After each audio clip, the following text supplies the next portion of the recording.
D.C. newsroom. That all, of course, taking place, in case you didn't know it by now, this Thursday.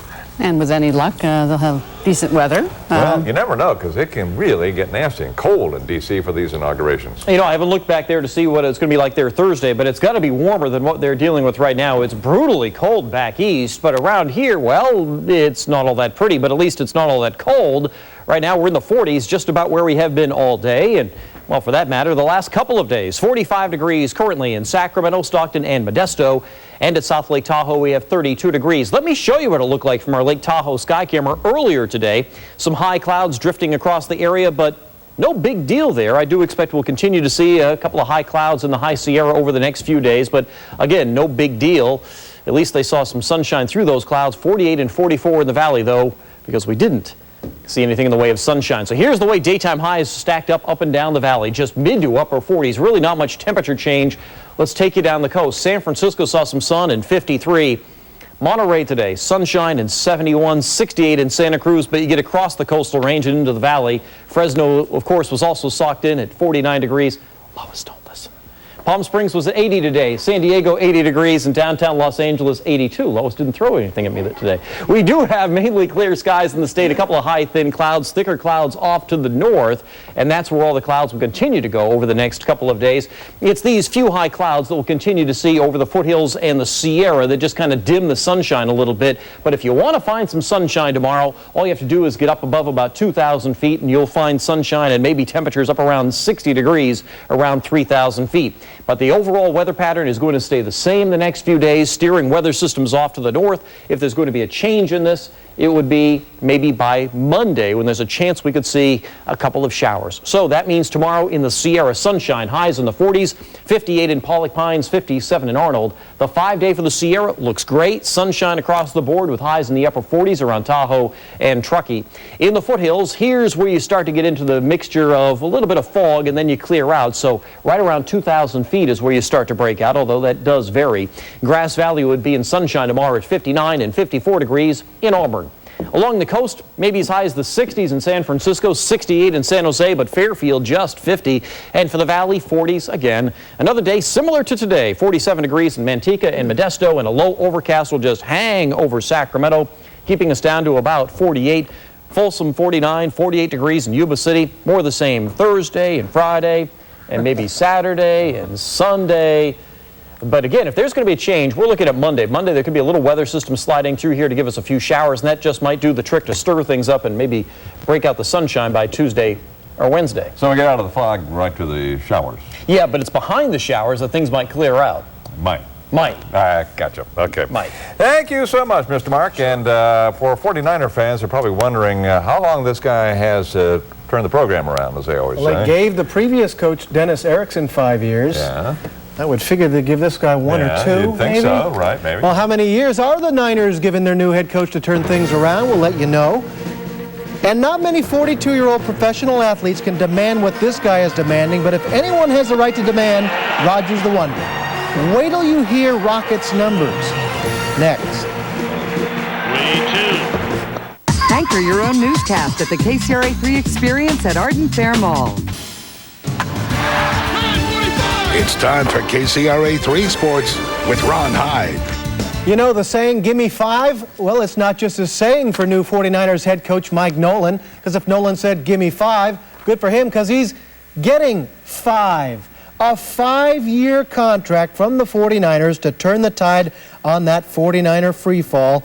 Dollar amount undisclosed. Nolan will be introduced at a press conference tomorrow. The Kings are looking for 5 wins in a row, and they'll shoot for it tonight at home against Portland.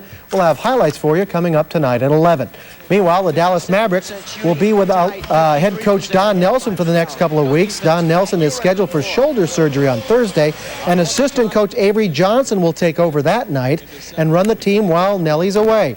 Nelson has a torn rotator cuff. Trust me, they hurt. The Dodgers avoided salary arbitration today with relief pitcher Eric Gagne agreeing to a 2-year, $19 million deal with a closer. He had 45 saves for L.A. last year. Roger Clemens is asking for a bundle. The 7-time Cy Young Award winner who won the 2004 trophy has requested a record $22 million in salary arbitration, and the Houston Astros are offering $13.5 million for 1 year, folks. He's asking the number on the back of his jersey, Dave. 22 mil. The request by the 42-year-old Rocket is the most ever submitted by a major leaguer entering arbitration. She passed 11 doping tests last year, but has reportedly tested positive this year. But the question is, when did she test positive? U.S. Open tennis champ Svetlana Kuznetsova is denying a report she tested positive for the banned stimulant ephedrine during the tennis season. However, ephedrine is not banned during the off-season, and she says she took cold medicine during the off-season, which may have resulted in a positive test during an off-season exhibition match. She is currently playing in the Australian Open. At the Aussie Open, Venus Williams against Eleni Delinadou today. And here's Venus. Bar court, cross court, backhand winner, no problem. She took the first set 6-1. Now to match point. And it's Delinadou hitting it into the net. And Venus Williams advances 6-1, 7-5. 15-year-old Michelle Wee has some decisions to make, or at least wants to see what options are in front of her. She says she wants to go to college, but she's also considering joining the LPGA Tour. Now, one must be 18 to join the tour, but the buzz is we might petition the LPGA for an age exemption. Wee has already accepted an invite to the LPGA Championship and is expected to play in all of the majors this year. The Museum of Modern Art kicked off its new Exploring the Modern program with New York Giants running back Tiki Barber today in New York City. Barber toured the newly reopened museum with over 130 students as part of a year-long initiative to expose kids to the arts. Tiki and his young friends checked out the sculptures and paintings and came away the better for this learning experience. Now back to Mike Nolan. 5-year deal after you just gave the previous coach a 5-year deal, who was woefully inadequate, I might add, as a head coach. Those contracts have a way of coming to abrupt ends at times, do they not? You got a reunion coming up anytime soon? With who, Mike Nolan? Yeah. Oh, I'm sure our paths will cross in the next few months. Well, he'll have the stories to tell, won't he? Off air, of course. Who knows? I'm not sharing any information. He's an old and dear friend. We'll be right back. Unless...